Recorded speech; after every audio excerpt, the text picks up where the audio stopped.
Bom, no vídeo de hoje nós vamos conversar um pouquinho sobre a história abreviada da literatura portátil, que é um romance que o Henrique Villa-Matas publicou em 1985. Este daqui foi o sexto livro do autor. Ele é imediatamente anterior aqui a Uma Casa para Sempre, livro sobre o qual nós já falamos em algum momento do passado, né? Esse livro aqui é de 1988.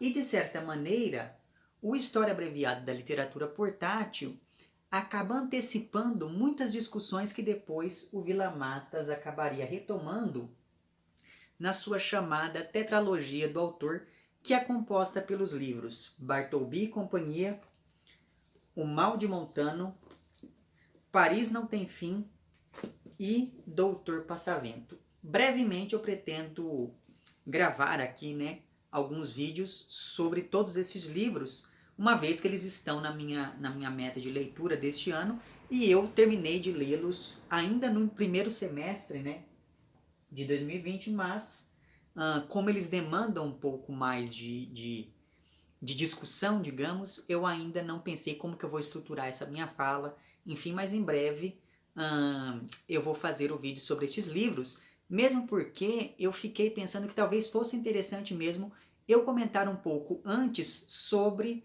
o História Abreviada da Literatura Portátil, porque, como eu disse, existe uma espécie de continuidade entre este livro e aqueles que viriam mais de 20 anos depois dele, ou em alguns casos até um pouco menos de 20 anos, mas enfim. Talvez o História Abreviada da Literatura Portátil seja o primeiro livro do Henrique Villa-Matas a propor estruturalmente a discussão sobre os limites que separam a escrita literária de uma escrita mais ensaística. Isso porque esse é um romance que se comporta como um ensaio e que tem um título que de certa maneira evoca o campo da historiografia literária. Então, o título, o estilo adotado pelo autor, a argumentação, a progressão argumentativa que ele estabelece aqui neste livro, e mesmo alguns capítulos, como por exemplo a bibliografia, as referências bibliográficas que ele coloca no final aqui deste seu livro, tudo isso acaba apontando para uma direção teoricamente contrária à ficção, já que esse narrador se propõe a analisar os eventos que levaram à criação de um movimento literário bastante específico e bastante peculiar, eu diria. Tudo isso acaba fazendo com que o leitor comece desde o início a desconfiar, e essa desconfiança ela permanece ao longo de toda a leitura, Porque afinal de contas a gente se pergunta, será que isso realmente aconteceu? Ou será que tudo que está sendo narrado aqui foi ficção? Ou então, será que alguns momentos são ficcionais enquanto outros descrevem de fato eventos que aconteceram? Então, o que o Villa-Matas faz neste seu livro é se apropriar de técnicas discursivas próprias do ensaio, por exemplo, para desenvolver um argumento ficcional e por vezes bastante insólito, eu diria. E para poder auxiliar nessa sua composição, essa é uma coisa bastante curiosa, como uma espécie de expansão da proposta aqui do livro, o Villa-Matas criou um blog onde ele deu continuidade a todas as reflexões que ele estabelece aqui. Então vou deixar linkado lá embaixo esse blog, porque aí você conhece um pouco mais dessa proposta estética presente aqui em História Abreviada da Literatura Portátil. Mas enfim, existem certos, ainda que exista todo essa aproximação, digamos, com um estilo mais ensaístico, ainda assim há no livro vários indícios que apontam para características literárias desse texto, como por exemplo quando a gente pensa na ironia do tamanho desse título, História Abreviada da Literatura Portátil. E daí você tem um título gigantesco para falar de algo que deve ser mínimo, que deve ser portátil. Então veja que isso por si só, essa ironia envolvendo o título do livro, de certa maneira já aponta para um aspecto literário do que nós temos aqui. Além disso, o formato portátil do próprio livro também ajuda bastante nesse processo de construção ficcional. Afinal, e quando eu estou dizendo aqui desse tamanho portátil, não é apenas o tamanho físico, mas existe uma portabilidade aqui quando nós pensamos na brevidade deste livro, quando nós pensamos na fluidez dessa leitura. Então veja, tudo de certa maneira faz com que este livro em si seja um exemplo do que é a tal da literatura portátil sobre a qual o livro vai discutir. Então veja, o livro em si é tão portátil quanto essa literatura que ele se propõe a comentar, analisar, enfim. Outra coisa que de certa maneira, outro elemento que de certa maneira também evoca essa ideia de que esse seja de fato um texto literário, é a epígrafe, que foi retirada lá de um texto do Paul Valéry e que diz o seguinte: o infinito, meu caro, é bem pouca coisa, é uma questão de escrita. O universo só existe no papel. Então essa epígrafe já aponta para o fato de que tudo se constrói por meio da linguagem, inclusive esse discurso que se pretende ensaístico ou historiográfico. Outra coisa bastante importante aqui é a bibliografia comentada aqui, né? Pelo menos a bibliografia indicada pelo Vila Matas no fim do livro, porque você vê aqui essa bibliografia essencial, existem títulos que são reais de fato, mas existem outros títulos aqui que são inventados, então aí você já tem uma equiparação entre a realidade e a ficção. Outra questão importante aqui vai ser o tema. Aqui nós estamos falando de um livro que conta a história de algo que não existiu. Mas veja, no fim das contas, toda literatura, de certa maneira, trata exatamente disso, de algum modo, né? De algo que não existiu. Então aí nós já temos esse tema literário, digamos, colocado de maneira a parecer não literário, colocado de maneira a parecer mais próximo do campo ensaístico. E além de tudo isso, esse livro aqui, tudo nele se ordena de maneira muito verossímil. E eu diria que de maneira verossímil demais para um livro que trata de um grupo de dadaístas e surrealistas. Então veja, essa aparente contradição entre a forma e o conteúdo me parece um forte indício de que tudo que está aqui de fato foi inventado. Então, como acontece lá na Carta Roubada, que é um conto do Edgar Allan Poe, parece que a chave do mistério está na nossa cara aqui desde o início, mas de maneira tão escancarada que a gente não percebe, né? Isso é uma coisa bastante curiosa. Então veja, todos esses elementos acabam tornando bastante tênue a fronteira entre ficção e não ficção. E como nós sabemos que esse vai ser um dos grandes interesses da obra do Vila Matas, me parece bastante curioso a gente prestar um pouco mais de atenção neste livro aqui, porque afinal de contas foi nele que se inaugurou de maneira mais explícita toda essa discussão.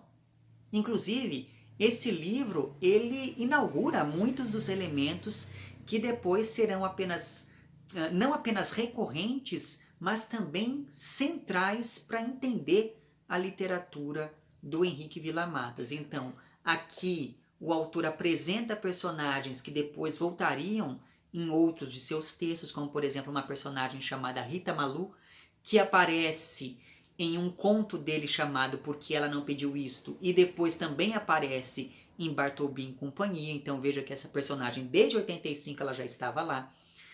Além disso, como eu falei, este livro aqui de certa maneira ele representa essa raiz da tetralogia do autor, já que neste livro o Vila Matas traz para o centro da narrativa a própria literatura e a presença de escritores reais, que é algo que ele vai explorar bastante nos livros que compõem a tetralogia do autor.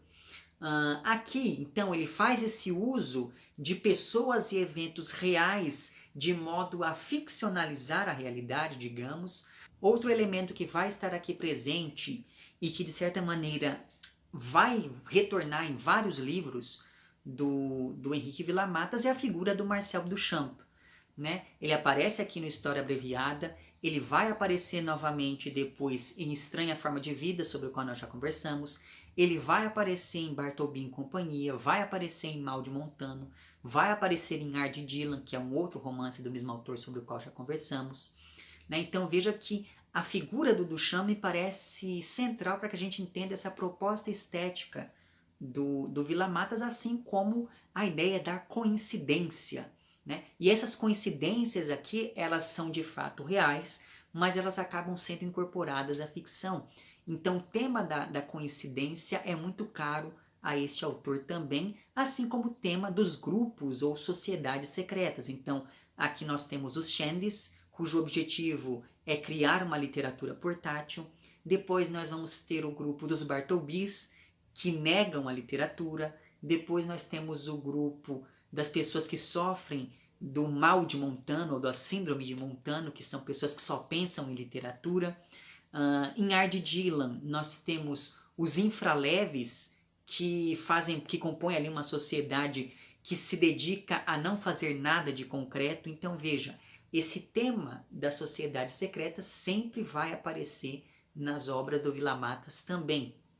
Assim como essa ideia da dissolução de fronteiras entre o discurso literário e outros campos discursivos, não por meio da afirmação de que tudo é ficcional, mas sim por deixar o leitor sempre em dúvida sobre a ficcionalidade daquilo que está sendo lido.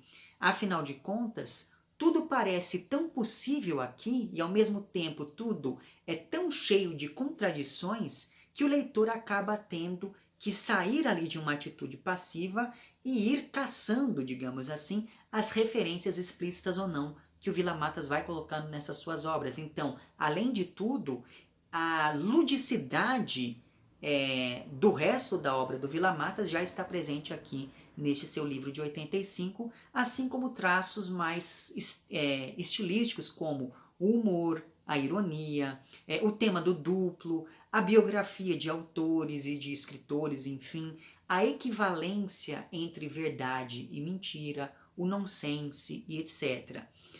Mas é claro, aqui nós também temos uma coisa que é muito característica do Vila Matas, que é a citação como um procedimento estético aliado à reescrita de textos reais de modo a torná-los fictícios e, ao mesmo tempo, essa citação como procedimento estético também se alia à escritura de textos fictícios como se eles fossem reais. Então isso é uma coisa muito interessante, porque o Vila Matas ele inventa textos que parecem ser reais e ele fala de textos reais como se eles fossem inventados, né? Como se eles não existissem de fato. Ou seja, o nosso conceito de real é muito frágil, já que a realidade ela pode ser inventada. Então, o leitor do Vila Matas fica sempre hesitante, já que tudo pode ser ao mesmo tempo real e ficcional. Mas ainda pensando nessa ideia das citações, é interessante observar aqui como elas nem sempre são exatas. Isso acaba, de certa maneira, nos obrigando a investigar para poder saber a que exatamente elas estão aludindo. E essa investigação lembra muito do impulso historiográfico para se construir um discurso acadêmico sobre um determinado movimento artístico e literário, como é o caso do próprio livro. Então, veja, o livro, o formato do livro, digamos, com toda essa rede de citações, acaba obrigando o leitor a adotar uma postura mais acadêmica, digamos assim, ao explorar todas essas redes de vozes que vão se entrecruzando aqui ao longo dessa narrativa. Só que esse procedimento intertextual, essa série de citações, se constrói de um jeito bastante específico na obra do Henrique Villa-Matas, porque ele não vai simplesmente menciona ou cita diretamente ou mesmo indiretamente os textos. Ele incorpora de tal maneira os textos alheios no seu próprio texto que parece que tudo faz parte de uma mesma voz, de um mesmo conjunto. Então, por exemplo, ele vai fazer aqui referência em um dado momento a um texto do Walter Benjamin chamado O Surrealismo, o último instantâneo acho que da inteligência europeia, uma coisa assim, que é um texto que está lá no Magia e Técnica, Arte e Política, né, que é o volume 1 das obras escolhidas do Walter Benjamin. Mas veja, ele faz essa menção ao texto do Walter Benjamin, só que ele faz mais do que mencionar e citar o texto. Ele imita o estilo, ele imita o percurso argumentativo do Walter Benjamin naquele texto, ele desloca alguns personagens, alguns autores aos quais o Walter Benjamin se refere no texto original, ele refaz algumas situações comentadas por aquele autor. Então veja, é um tipo de referência que não se limita apenas a citar ou a mencionar outros textos. Ele, de fato, adota para si esse estilo, essa voz alheia, e isso é uma coisa bastante interessante. Outro exemplo disso é a figura do Odradek, e daí eu tenho que abrir um parêntese aqui. Quando eu li este livro pela primeira vez, eu não entendi muito bem o que era esse tal desse Odradek. Pois bem, meses se passaram e daí eu estava lendo um conto do Kafka chamado A Preocupação de um Pai de Família, e lá estava o tal do Odradek, e daí é que eu entendi o que é que o Vila Matas quis dizer aqui. Porque no conto do Kafka, um Odradek é um ser que não chega a ser humano, mas que também não é completamente não humano, ficando em uma categoria indefinida, digamos assim. E o Odradek lá do Kafka, ele vive em lugares de passagem. Então, por exemplo, o Odradek vive em escadas, em corredores, em terminais, enfim. E ele pode ser muito bem visto como uma metáfora para a própria literatura, porque o Odradek é uma criação humana independente e que acaba ultrapassando o tempo da própria humanidade, né? Ficando no limiar entre o real e o inventado. Então o Odradek ele é criado por uma pessoa, mas depois a pessoa morre e o Odradek ele continua por aí. Então essa criatura, digamos assim, é uma invenção inexistente, mas que nunca se desgasta e sobrevive ao seu criador. E daí uma coisa bastante interessante é que o nome Odradek deriva de um verbo que, eu vou deixar esse verbo aqui na tela agora, deriva de um verbo que significa levar alguém ao erro. E em tcheco, o sufixo ek equivale ao nosso diminutivo. Então, um Odradek é uma coisinha que nos leva ao erro. E o Vila Matas se apropria muito bem disso ao confundir o leitor sobre o que é real e o que é inventado aqui nesse seu livro. E além disso, lá no conto do Kafka, o Odradek ele é menosprezado pelo narrador porque um Odradek é uma coisinha inútil. E como bem nos lembra o Vila Matas aqui neste livro, citando o Duchamp, tornar algo portátil, miniaturizar, é tirar a utilidade das coisas. E daí tem dois trechos que me parecem significativos em que isso aparece. Um deles está na página 68, e daí eu gostaria de ler para que essa ideia da miniaturização ficasse um pouco mais claro. Diz o seguinte, então: o mínimo, por não ter em absoluto nenhuma importância social ou prática, tem, por causa dessa mera ausência, uma independência absoluta de associações turvas com a realidade. O mínimo, e meu Odradek é assim, me soa sempre irreal. O inútil é belo, porque é menos real que o útil, que continua e se prolonga. E daí, outro trecho bastante significativo sobre essa miniaturização está na página 15, e é dito o seguinte, onde é que está? Walter Benjamin e Marcel Duchamp também eram almas gêmeas. Ambos foram vagabundos, viajantes errantes, exilados do mundo da arte e, ao mesmo tempo, colecionadores carregados de coisas, ou melhor, de paixões. Ambos sabiam que miniaturizar é tornar portátil e que essa é a forma ideal de um vagabundo ou exilado possuir coisas. Mas miniaturizar é também ocultar. Miniaturizar também significa tirar o caráter utilitário das coisas. O que foi reduzido se acha, de certa forma, livre de significado. Sua pequenez é ao mesmo tempo um todo e um fragmento. E por sinal, existe aqui outro dado muito importante nessa página 15, em todo um capítulo posterior do livro, que é o seguinte: a busca por uma escrita microscópica. Veja, aqui nessa página 15 ainda, falando do Walter Benjamin, o narrador diz o seguinte: a letra de Benjamin era quase microscópica e sua ambição jamais alcançada era escrever 100 linhas numa única folha de papel.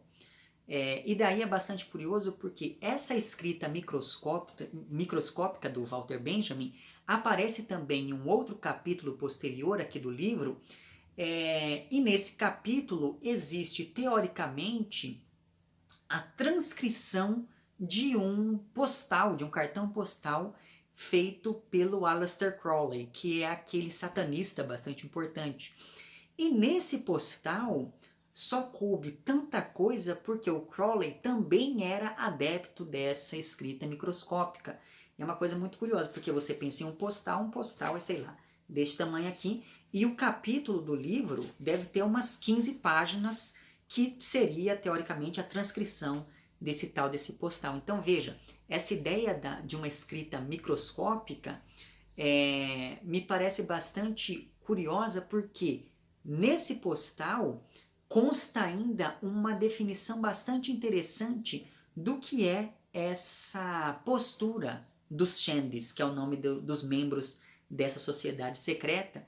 E daí na página 94 disse o seguinte: cada vez me parece mais evidente que nós, os portáteis, que é outro nome para os Shandies, viemos ao mundo para expressar o fundo mais secreto e recôndito da nossa natureza. É isso que nos separa de nossos mornos contemporâneos. E é porque creio que estamos profundamente unidos ao espírito da época, aos problemas subjacentes que a acossam e lhe dão seu tom e caráter. Somos sempre duais na aparência, e assim somos porque encarnamos o novo e o velho ao mesmo tempo. Temos nossas raízes no mesmo futuro que tão profundamente nos preocupa. Essa definição que o Crowley dá aos portáteis ou aos Shandies, enfim, me lembra bastante daquilo que o Agamben fala sobre o contemporâneo. Eu já fiz um vídeo sobre isso, eu vou deixar o link para ele lá embaixo, porque o Agamben diz que o contemporâneo é aquele que olha para as trevas do próprio tempo. Isso é uma coisa bastante curiosa. Mas enfim, eu comecei a falar tudo isso porque, veja, essa ideia da escrita microscópica, ela se liga então a essa tentativa de miniaturizar as coisas, e essa miniaturização, digamos assim, essa apropriação mínima do mundo é mais ou menos como funciona o tipo de citação que o Vila Matas faz nos seus livros.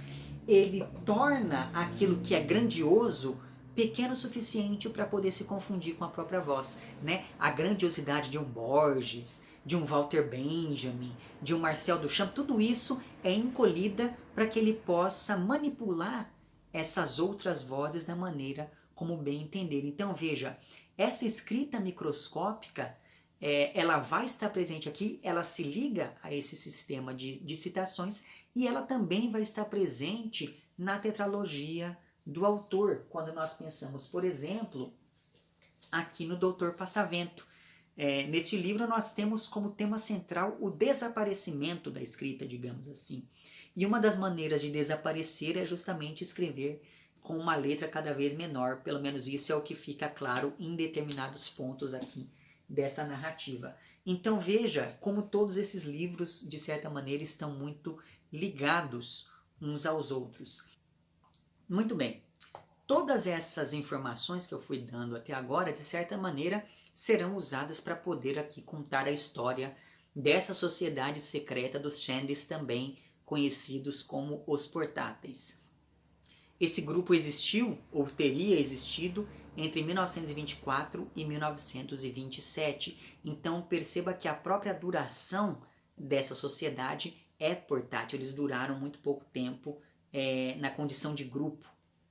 E esse grupo é composto por 27 pessoas, entre artistas plásticos e escritores, e envolve nomes como o Duchamp, o Céline, o Fitzgerald lá do Grande Gatsby, o Fernando Pessoa, o Tristan Tzara, o Walter Benjamin, o Aleister Crowley, além de várias outras pessoas que compunham a cena cultural parisiense ali na segunda metade dos anos 20 do século passado. E o que nós vamos acompanhando aqui neste livro são episódios ali cheios de reviravoltas cômicas e trágicas, de extravagâncias dos membros desse grupo, de coincidências, de femme fatales que povoam as reuniões em que se discute basicamente o conceito de literatura portátil.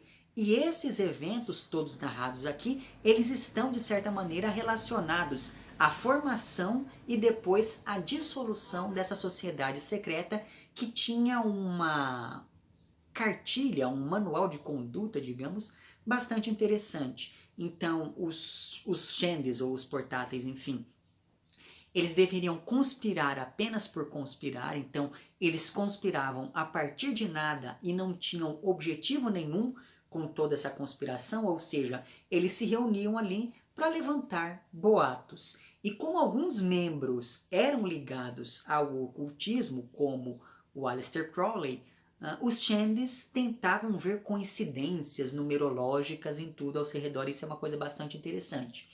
Outra coisa que consta nesse manual de conduta é que eles se denominavam portáteis ou shandies. E esse nome, shandy, tem pelo menos 3 sentidos. É uma homenagem ao Tristan Shandy, do Stern. É uma alusão a uma cerveja amarga de gengibre. E é também sinônimo de louco, volúvel e alegre em algum dialeto da Inglaterra. Então veja que o nome Shandy por si só, ele carrega consigo essa ideia da multiplicidade, e isso vai ser bastante importante aqui, porque a palavra Shandy também é um acróstico para si hablas alto, nunca diga yo. Se você pega essa frase em espanhol, que é se você for falar alto, nunca diga eu, se você pegar as primeiras letras de cada uma das palavras, você percebe que forma a palavra shandy. Então, pela própria denominação, essa sociedade dos shandies, e talvez por isso o que tenhamos aqui não seja um personagem central, mas sim toda essa sociedade secreta, de modo que as ações são sempre desempenhadas pela coletividade ou em nome dela. E além disso, outra forma de anulação do eu aqui, desse grupo, era por meio do suicídio discursivo, né? E eu vou chegar nesse ponto em algum momento do futuro. E o objetivo principal dos shandies era reduzir a literatura ao máximo. E aqui nós temos tematicamente o desaparecimento da literatura, que é o que vai aparecer lá em Bartleby e Companhia, por meio de escritores que deixaram de escrever, e em Dr. Passavento por conta dessa ideia mesmo do desaparecimento da literatura. A ideia então dos shandies era que a literatura deveria ser portátil, para que assim um autor pudesse levar toda a sua obra dentro de uma única valise ou de uma única maleta, enfim. E é claro que de certa maneira isso acaba se inspirando em uma obra do Duchamp de 1937 ou 36, não me lembro mais, chamada Boîte en Valise, que era uma maleta onde o Duchamp colocava miniaturas de todas as suas obras até aquele momento. Então o Vila Matas ele pega essa obra do Duchamp e acaba incorporando isso para criar essa sociedade secreta, e não por acaso o Duchamp é um dos sócios fundadores dessa sociedade, desse grupo. E mais, essa literatura portátil deveria ser fácil de ser transportada, mas também deveria ser fácil de ser lida. Então a leveza dessa literatura portátil não é apenas física.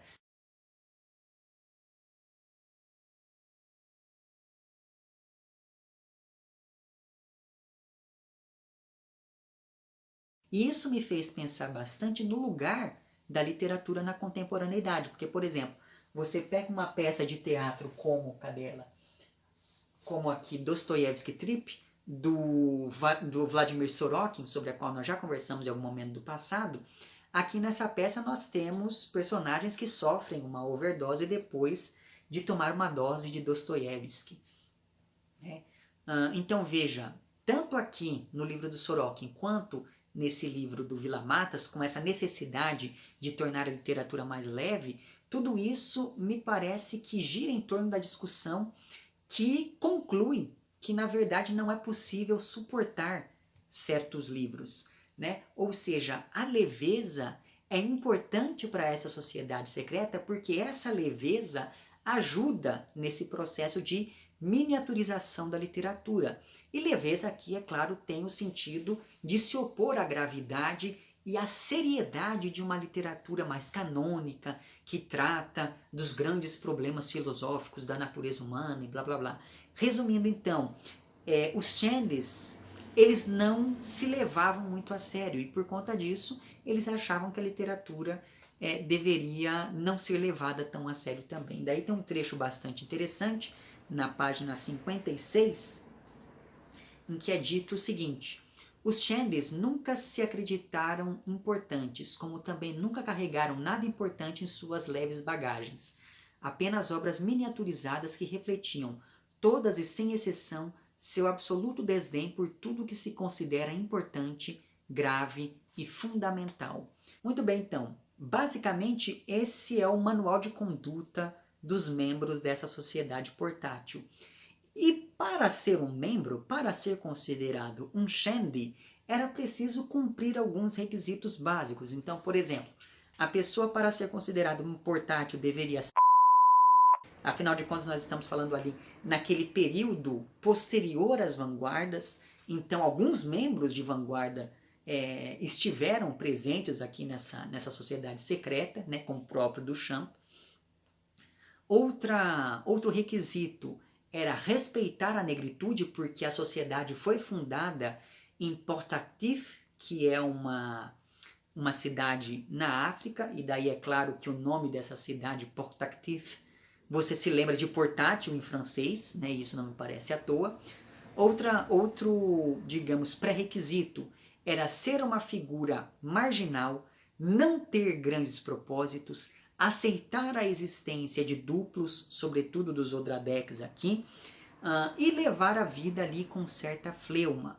Então, para além de todas essas coisas, um Shandie deveria criar uma obra portátil que coubesse em uma maleta, e assim como a obra de um Shandie deveria ser portátil, a sua vida teria de ser portátil também, o que implica em ser solteiro, nômade e sexualmente ativo, já que essas características impedem que um Shandie crie vínculos ou laços que o prendam em um determinado lugar. Então, a família e o casamento, por exemplo, acabam tornando a vida pesada. E um Shandie que se preze deveria ficar sempre vagando, ele deveria passar pela vida com certa leveza, o que evoca toda a ideia da flânerie que vem desde lá do Baudelaire. Né? Outra coisa muito importante dos Shandies, né, para a manutenção desse grupo é que um Shandie deveria recusar radicalmente o suicídio. Na verdade, essa cláusula do contrato foi criada depois que um dos Shandies cometeu o suicídio. Então, para desencorajar os outros membros, os fundadores dessa sociedade disseram que aquele suicídio tinha sido tão, digamos, insuperável que ele não poderia sequer ser imitado, né? E eles disseram isso para que os outros membros da sociedade não tentassem fazer algo ainda mais grandioso do que aquele suicídio. Só que, segundo o Blanchot, que estava envolvido com um dos portáteis aqui, segundo Blanchot, os fundadores dessa sociedade não estavam tentando convencer os outros a não cometerem suicídio. Na verdade, eles estavam tentando se convencer de que o suicídio não era uma boa ideia.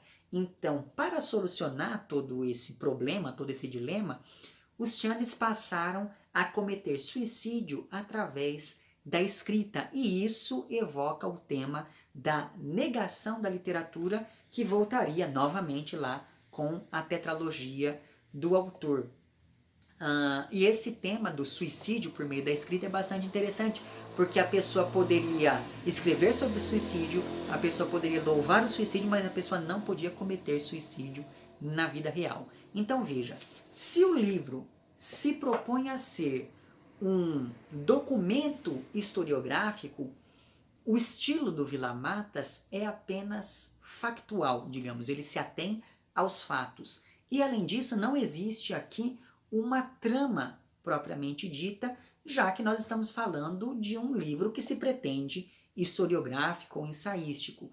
Ou melhor dizendo, essa trama ela se resume apenas a alguns eventos que demonstram o marasmo intelectual naquele período posterior às vanguardas, porque essa sociedade secreta ela surge logo depois do fim do dadaísmo, né, enquanto um movimento organizado. E depois de todo esse marasmo, acaba se percebendo, a partir dos eventos aqui descritos, toda uma vida boêmia que os Xandes passaram a levar durante essas suas reuniões e durante as festas que eles promoviam. E essa sociedade secreta, ela se espalha por vários lugares do mundo. Então ela começa na África, depois tem alguns membros em Lisboa, alguns membros em Paris, alguns membros em Sevilha e etc. E os eventos narrados aqui, ora são tão absurdos que parecem ser reais, e em alguns outros momentos eles são tão ordenados e reais que eles só podem ter sido inventados. E daí, dessa falta de coerência nas ações desses conjurados aqui, é que vem toda aquela hesitação do leitor. Então veja, a fábula, né, essa história contada, é bastante simples aqui no História Abreviada da Literatura Portátil. O que é realmente interessante no livro é a trama, é o modo como essa fábula se constrói. Mas ainda assim, existem várias anedotas interessantes envolvendo os membros dessa sociedade. Então, por exemplo, você tem aqui o Jacques Rigaud, que escreveu uma carta publicada em jornal se posicionando contra uma onda de suicídios que estava acontecendo no finalzinho da década de 20. Acontece que essa carta teve o efeito contrário ao desejado, porque o número de suicídios só aumentou depois que essa carta foi publicada. Inclusive, o próprio Jacques acabou cometendo suicídio 2 anos depois de escrever essa carta. Outra personagem que vai aparecer aqui associada ao... E aí é claro que eu estou lendo o nome deles aqui, porque eu não ia lembrar o nome de todo mundo. Outra personagem associada a esse movimento que me parece bastante interessante é a Berta Bocado, ou algo do tipo. Ela estava tentando escrever um livro definitivo, um livro que contivesse todos os outros livros do mundo. E isso lembra bastante uns temas borgianos lá da Biblioteca de Babel, enfim. Só que, por conta disso, o livro que ela está escrevendo deixaria de ser portátil, só que ela não percebe isso. Então é bastante interessante essa contradição da personagem, que é uma defensora da portabilidade, mas ao mesmo tempo ela está escrevendo um livro que é tudo menos portátil. Outro personagem que faz parte aqui desse grupo é o Blaise Cendrai, que está escrevendo ali uma antologia apócrifa que reúne lendas africanas. O problema é que ele foi a pessoa que inventou todas essas lendas, ele que escreveu todas essas lendas a partir do que ele escutava nas reuniões dos portáteis. E isso me lembrou bastante do que nós temos lá na Antologia da Literatura Fantástica do Borges, do Bioy Casares e da Silvina Ocampo. Não sei se você sabe disso, mas naquele livro nós temos alguns textos que foram escritos pelos 3 que assinaram com outros nomes para dizer que são autores desconhecidos, obscuros, etc. Então veja que tanto lá na antologia quanto aqui nós temos uma simulação que acaba se tornando real, porque neste caso a crítica acabou caindo na armadilha, acabou comprando aquele livro como se fosse de fato um livro de lendas africanas, de um compilado de lendas africanas e coisas do tipo. Outro personagem bastante curioso que faz parte aqui deste grupo é o Tristan Tzara. E o Tzara, ele está criando uma obra que de certa maneira acaba resumindo muito bem o que é este livro aqui do Vila Matas como se ele estivesse executando um programa literário que trata do mesmo assunto que serve de tema ao Vila Matas nesse seu livro. Então, na página 91, é dito o seguinte, deixa-me ver aqui. Tristan Tzara começou a escrever uma história portátil da literatura abreviada. Então veja que a única coisa que muda é o nome, né? Um tipo de literatura que, segundo ele, se caracteriza por não possuir um sistema, mas apenas uma arte de viver. Num certo sentido, mais do que literatura, é vida. Para Tzara, seu livro é a única construção literária possível, a única transcrição de quem não consegue acreditar nem na verossimilhança da história, nem no caráter metaforicamente histórico de toda a romantização. O livro oferecerá esboços dos costumes e da vida dos Shandes, através de um meio mais original do que os habitualmente adotados pelo romance. Tzara pretende cultivar o retrato imaginário, essa forma de fantasia literária que esconde uma reflexão em seu capricho e um empenho em sua ornamentação. Se você for ver bem, essa pode ser uma descrição que se aplica muito bem aqui à história abreviada da literatura portátil.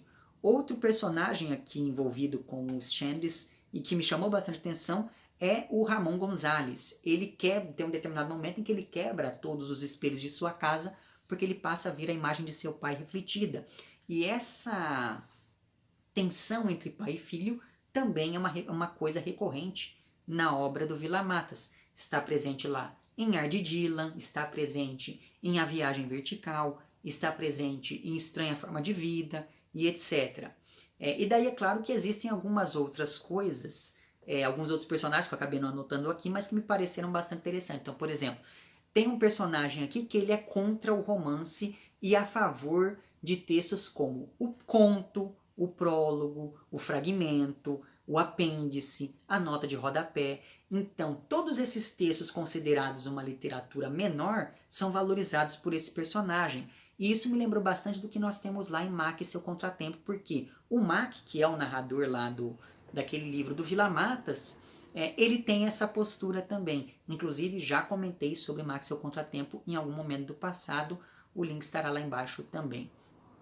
E outro trecho muito bom aqui deste livro fala do fim, digamos, ou de um momento ali que antecede o fim dessa sociedade secreta em 1927. Porque, como os Shandes viviam conspirando a partir de nada, um belo dia esses portáteis decidem que uma sociedade secreta que se preze tem que ter um traidor que espalhe os seus segredos. E esse traidor seria o Céline, que é um escritor francês muito importante daquele período ali da segunda década do século passado.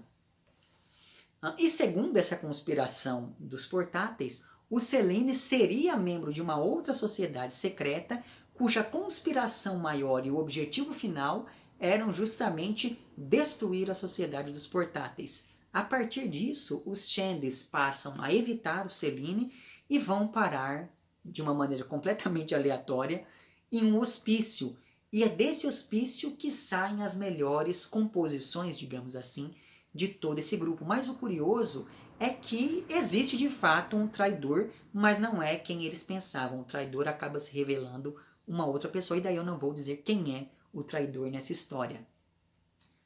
E por fim, um outro trecho que me pareceu bastante interessante é o seguinte. Isso acontece logo no início do livro, e nesse trecho nós temos aqui o narrador fazendo referência a um livro inédito de um determinado autor.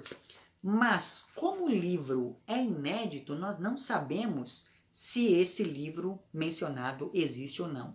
Então, na página 21, que é o começo do primeiro capítulo do livro, chamado Obscuridade e Magia, é dito o seguinte: devo a uma breve conversa com Marcel Duchamp e, sobretudo, a Viúvas e Militares, livro ainda inédito de Francis Picabia, ou algo do tipo, as informações mais valiosas sobre o tema da participação decisiva de duas mulheres fatais na fundação Importactif da sociedade secreta Shandi. E daí ele continua falando. Então veja, aqui eu achei esse trecho bastante interessante porque ele faz referência a este livro chamado Viúvas e Militares, mas aí como é um livro inédito, a gente não sabe se ele existe ou não. Mas a partir desse texto, desse trecho, eu já posso começar a falar do narrador, que neste livro aqui é uma voz que se articula de 3 modos diferentes, digamos. Então, nós temos um narrador historiador que mantém a imparcialidade e se afasta da narrativa, adotando um tom quase monocórdico, apenas descrevendo ali os eventos que culminariam na criação e depois na dissolução da sociedade secreta dos portáteis. E esse narrador aparece principalmente no prólogo do livro, e ele se limita mesmo a apresentar as coisas sem comentar nada.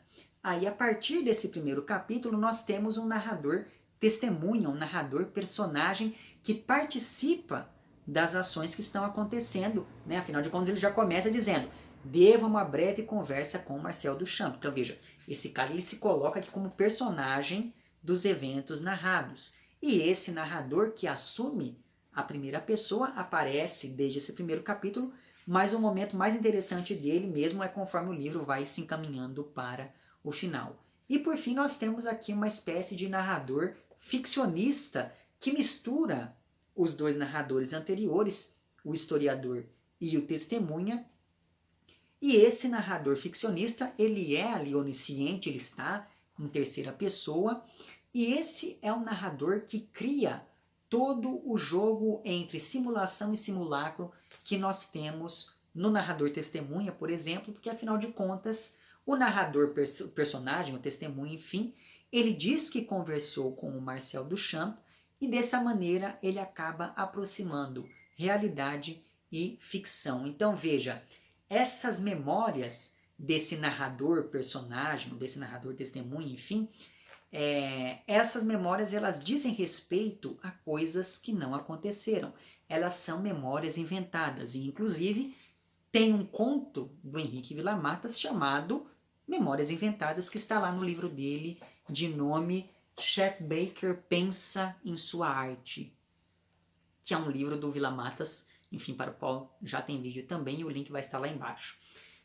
E veja, essa memória da literatura também tem uma dupla articulação aqui, porque a memória guarda a história da literatura portátil e ela também retoma essa mesma memória, né, essa mesma história no presente. E nesse sentido, a memória é uma espécie de arquivo da literatura. Portanto, a memória aqui ela é sujeito e objeto dessa literatura portátil. Ela é um sujeito, né, a memória é um sujeito, quando esse narrador historiador se esforça por preservar a história.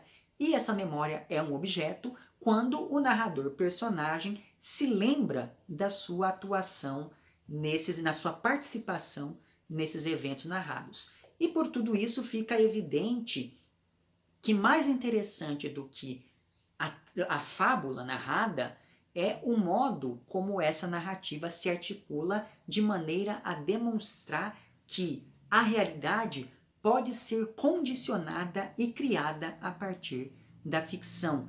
E para poder fazer isso, para poder mostrar isso ao leitor, o Villa-Matas recorre a um dos elementos mais caros ao dadaísmo e ao surrealismo. Afinal de contas, a Sociedade dos Portáteis ela nasceu das cinzas das vanguardas.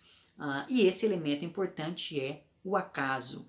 Então, o acaso vai na contramão daquela progressão e daquela causalidade que são próprias do realismo. E não por acaso, o Villa-Matas ele usa um estilo bastante acadêmico justamente para desarticular uma ficção que seria mais próxima do realismo. E ele vai continuar fazendo isso lá em Uma Casa para Sempre, ele volta a fazer isso de maneira mais sistemática em Estranha Forma de Vida, enfim. Então, por conta de todas essas questões, talvez o História Abreviada da Literatura Portátil seja um dos livros mais representativos da proposta estética do Villa-Matas. Mas eu não sei se ele vai agradar muita gente, justamente porque ele tem esse caráter mais ensaístico. Talvez para leitores acostumados, por exemplo, com Borges, pode ser que ler este livro seja uma coisa bastante interessante, mas aí vai depender muito do modo como você lida com este tipo de literatura.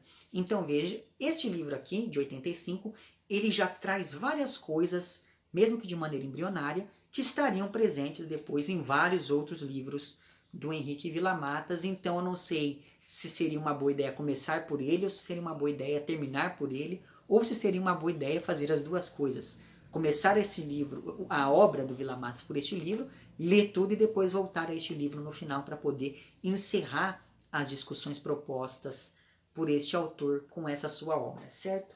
Enfim, é isso. Eu vou deixar o link para todos os vídeos que eu fui mencionando lá embaixo. Daí, caso você tenha se interessado por algum, eu sugiro que você os confira, certo? Vemo-nos então em um próximo vídeo e um aplexo.